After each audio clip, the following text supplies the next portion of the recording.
Assalamu alaikum, Sir वालेकुम Saab. सलाम। How are you? I'm going good. जी बोले।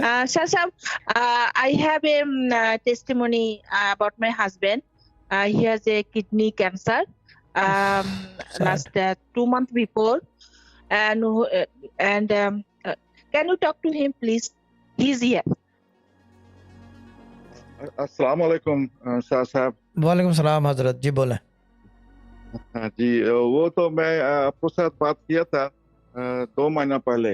मेरा वो जो किडनी कैंसर था, तो आपने हमको वजीफा दिया था वो बिस्मिल्लाहिर्रहमानिर्रहीम 886 टाइम और 786 सूरह 8 मुजम्मल नहीं 786 786 राइट। तो वो मैं किया। तो पिछले महीने में मेरा वो किडनी ट्राइबुलेशन जो बोलता है वो हुआ और हमको वो मुझसे ठीक हो गया। अभी वो जो कैंसर हुआ था किडनी में, वो कैंसर नहीं है अभी। हम सब अच्छा हो गया।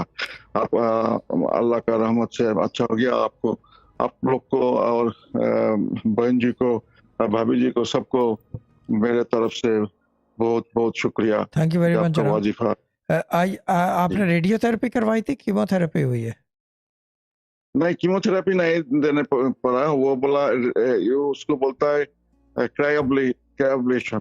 अच्छा, ट्रैबुलेशन हुआ है, ठीक है ठीक है। हाँ, वो ट्रैबुलेशन का कोई रेमिशन पीरियड नहीं होता ना फिर? नहीं है। वो बोलता है वो बहुत स्मॉल चांसेस है वो रियाकार होने से। हाँ मुझे पता है। फिर बोलेंगे कि इसको कैसे पता, this is what I am known for knowing, ये मसला है ना। ठीक है, गुड है। बोलता है जब 5 इयर्स देखने पड़ते। 5 इयर्स तो होता है एक नॉर्मल ना। बाकी ये कि उसका रीअकरिंग नहीं होता, बहुत कम चांसेस होते हैं। ठीक है, गॉड ब्लेस यू मैन, अल्लाह ताला सेहत दे, एंजॉय करें।